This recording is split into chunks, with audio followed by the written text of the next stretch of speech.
Lepo pozdravljeni.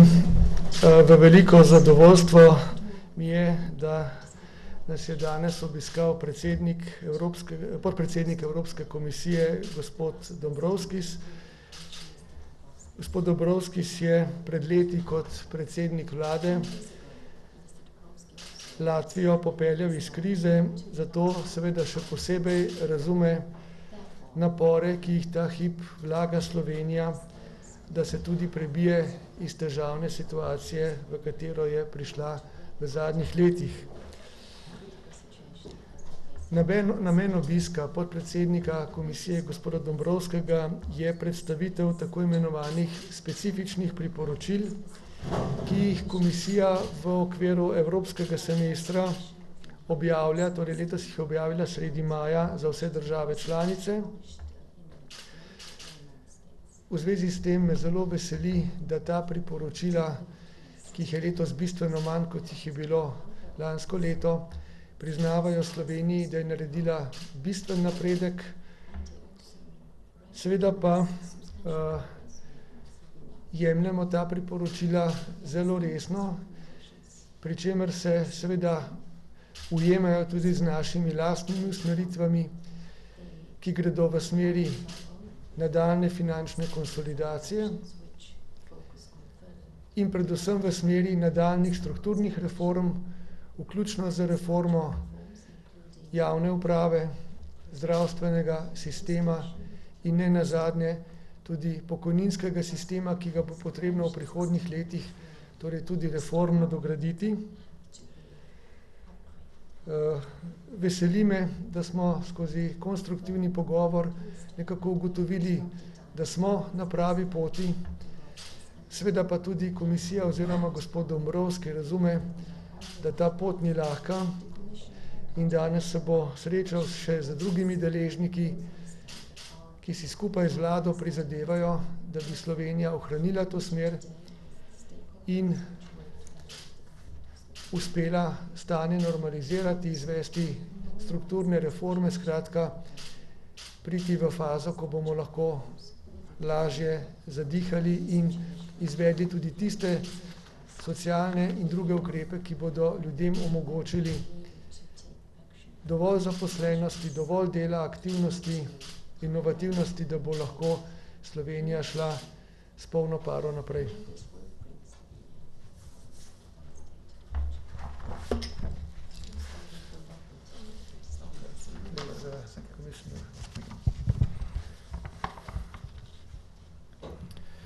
Honorable Prime Minister, honorable media representatives, first of all, I would like to thank Prime Minister Cerar for a very good, very constructive meeting we just had, and for a very warm welcome what myself and Commission team is receiving here in Ljubljana. So we are clearly seeing an improvement in Slovenia's economy, with last year's economic growth being at 2.6%, and we are also expecting economic growth to stay above 2% both this year and next.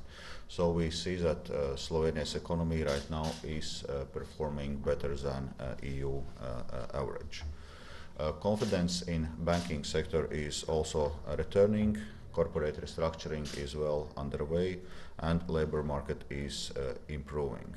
Trade balance is in surplus, so we see that Slovenia, doing the necessary structural reforms, has managed to turn its economy around and put it back to the economic growth path. However, our analysis also shows that there are still a number of weaknesses to be addressed, and this is why it's important to maintain the pace of reforms so as to remove the bottlenecks to growth and job creation and ensure macroeconomic and financial stability. Our recommendations, country-specific recommendations to Slovenia, are also fully in line with European Commission's growth strategy that focuses on investment, structural reforms and fiscal responsibility. First, it's important that Slovenia intensifies its efforts to revive private investment, This includes addressing the high level of non-performing loans. It includes reducing the direct role of the state in the economy. Some privatizations are already planned, so we discussed it also in this morning's meeting. And it includes making a judicial system more efficient.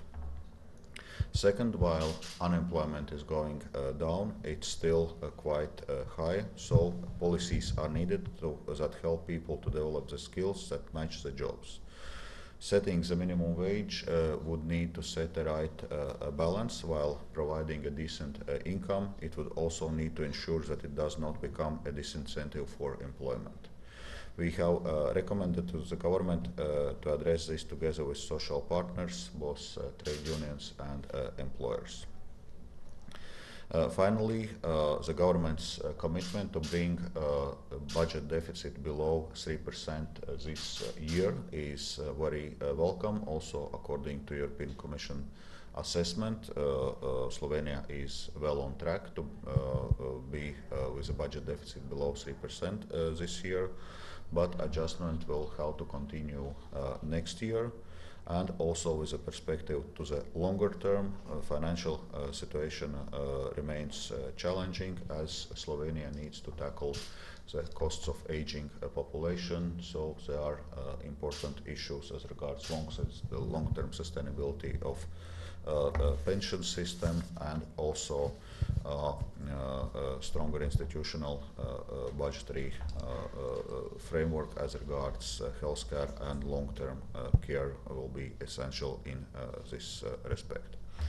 So while overall we see this improvement in Slovenia's economy, now it's important that this positive momentum is maintained, and this is used to really strengthen economic growth and job creation in Slovenia. Thank you.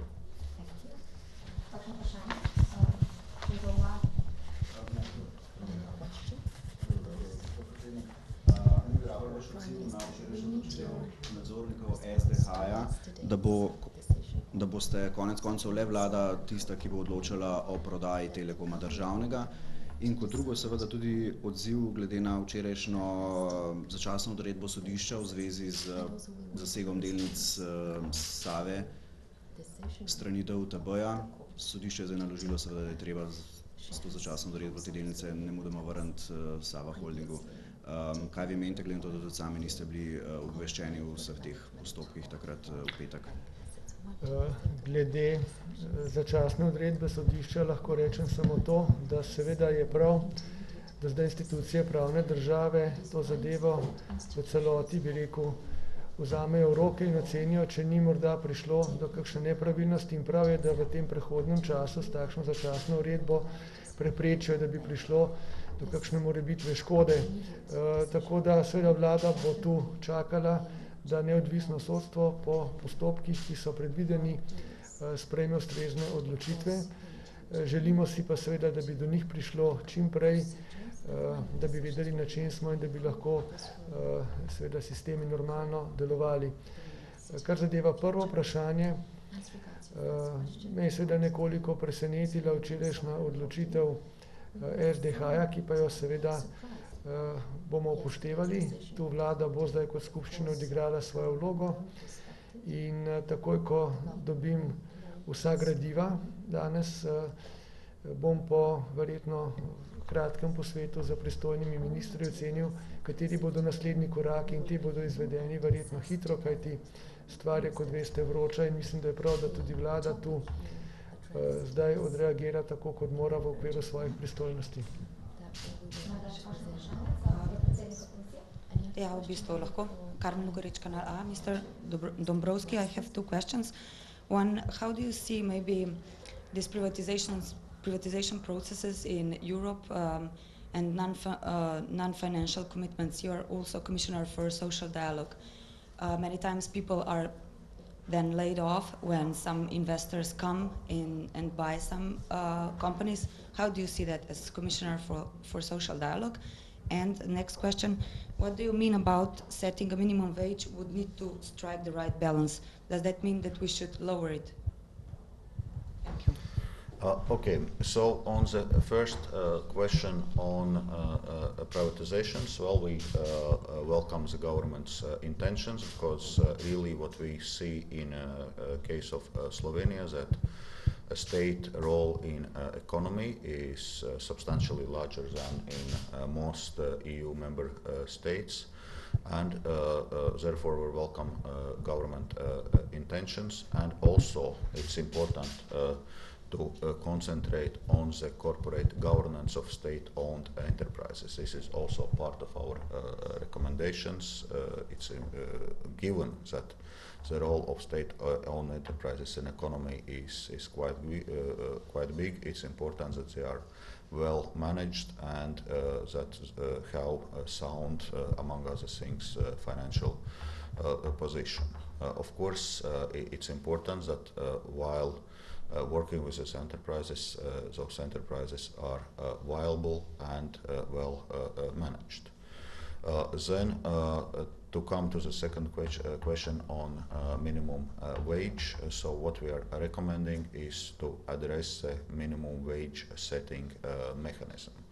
The current mechanism, which implies basically annual indexation, is quite unusual in Europe. In most, almost none of the other countries you have that kind of minimum wage setting mechanism. And what we generally recommend to the member states to ensure that minimum wage develops in and wages in general develops in line with productivity developments, and that's our recommendation also for Slovenia. So to look at the wage setting mechanism, it was also our last year's country-specific recommendations, and while this general wage setting mechanism has been addressed, so we note that there is progress in addressing last year's recommendation.